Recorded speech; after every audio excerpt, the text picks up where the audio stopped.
അപ്പോൾ നമ്മൾ ഇന്നൊരു കുട്ടി യാത്ര പോവാണ്.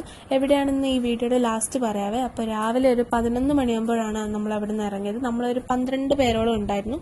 അതുകൊണ്ട് തന്നെ ഒരു ട്രാവലറൊക്കെ പിടിച്ചാണ് പോയത്. അപ്പോൾ പോകുന്ന വഴിയിലുള്ള കുറച്ച് കാഴ്ചകളും പിന്നെ നമ്മുടെ ഡാൻസും പാട്ടും ഒക്കെയാണ് ഇതിൽ കുറച്ച് കട്ട്സായിട്ട് ഞാൻ ആഡ് ആക്കിയിട്ടുണ്ട്. അപ്പോൾ നമ്മൾ ആദ്യം പോയത് ശ്രീ പിഷാരടിക്കാവ് ക്ഷേത്രത്തിലാണ്. നല്ലതായിരുന്നു. അവിടുത്തെ ആംബിയൻസും അതേപോലെ നല്ലൊരു പോസിറ്റീവ് ഫീൽ തന്നെ ഉണ്ടായിരുന്നു. അവിടുത്തെ ഒരു പ്രത്യേകത എന്ന് വെച്ചാൽ അവിടുത്തെ അമ്പലക്കുളമാണ്. പോയത് അന്നപൂർണ വെജിറ്റേറിയൻ ഹോട്ടലിലാണ്. അവിടെ എത്തുമ്പോൾ തന്നെ 2 മണിയോളം ആയിട്ടുണ്ടായിരുന്നു. എല്ലാവരും വിശന്ന് കഴിഞ്ഞിരിക്കുമായിരുന്നു. അവിടെ നിന്ന് ഫുഡൊക്കെ കഴിച്ചു. യാത്ര എവിടെയാണെന്ന് ഇതുവരെ ആയിട്ടും പറഞ്ഞിട്ടില്ല. അത് അടുത്ത വീഡിയോയിലേ പറയുള്ളൂ. അപ്പോൾ അതുവരെ ബൈ ഗായ്സ്.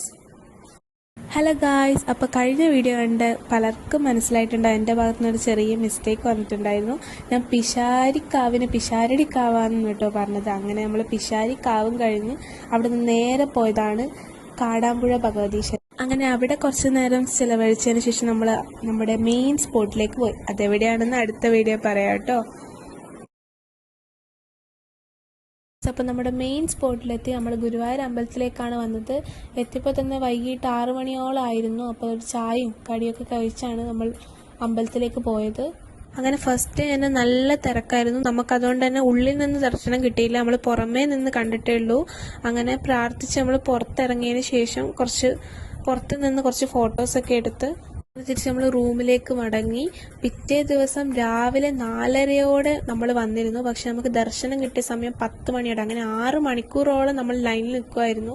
നമ്മളെ കൂടെ വന്ന ആർക്കും ഇന്നേ വരെ ഇങ്ങനത്തെ ഒരു എക്സ്പീരിയൻസ് ഉണ്ടായിട്ടില്ല. കാരണം അത്രയ്ക്കും തിരക്കായിരുന്നു. എത്രയോ നേരം നമ്മൾ ലൈൻ പിടിച്ചിരിക്കുമായിരുന്നു. അങ്ങനെ നമ്മൾ അവസാനം 10 മണി 10:30 നമ്മൾ ഗുരുവായൂരപ്പനെയും കണ്ട് തൊഴുത്ത് ഇറങ്ങി. അന്നേരമാണ് ഒരു ആശ്വാസമായത്. അങ്ങനെ ലൈനിൽ നിന്ന് ക്ഷീണം തീർക്കാനായി നമ്മളും ഒരു ചായയും കടിയൊക്കെ കഴിച്ച് അവിടെ നിന്ന് കുറച്ച് സാധനങ്ങളൊക്കെ വാങ്ങി. ഹൽവ, പൊരി, അങ്ങനെ കുറച്ച് സാധനങ്ങളൊക്കെ വാങ്ങി. അങ്ങനെ തിരിച്ച് റൂമിലേക്ക് എത്തിയതിന് ശേഷം നമ്മൾ വീട്ടിൽ പോകേണ്ട സാധനങ്ങളൊക്കെ എടുത്ത് മടങ്ങിയായിരുന്നു. അപ്പം ഇന്നത്തേക്ക് ഇത്രയേ ഉള്ളൂ ഗൈസ്, ബൈ. ചെറിയ സങ്കടങ്ങൾ വലിയ സന്തോഷത്തിന് കാരണമാവുമെങ്കിൽ നല്ലതല്ലേടോ.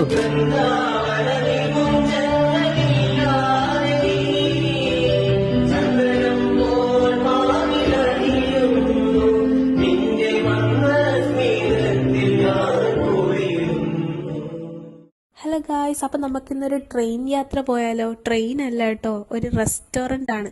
എക്സാക്റ്റ് ഒരു ട്രെയിൻ എങ്ങനെയാണോ അതേപോലെ തന്നെ പകർത്തി വെച്ചിട്ടുണ്ട്. നമുക്ക് കയറുമ്പോൾ തന്നെ ട്രെയിനിൽ കയറിയൊരു ഫീലാണ്. ട്രെയിനിൽ നിന്ന് എങ്ങനെയാണോ ഫുഡ് കഴിക്കുന്നത് അതേപോലത്തെ ഒരു എഫക്റ്റ് ആയിരുന്നു അവിടുത്തെ. ട്രെയിൻ മാത്രമല്ല, അവിടുത്തെ ഫുഡായാലും അടിപൊളിയായിരുന്നു. അങ്ങനെ അവിടുന്ന് ഫുഡൊക്കെ കഴിച്ചാണ് നമ്മൾ അവിടെ നിന്ന് ഇറങ്ങിയത്. അപ്പോൾ ഇന്നത്തേക്ക് ഇത്രയേ ഉള്ളൂ ഗായ്സ്, ബൈ.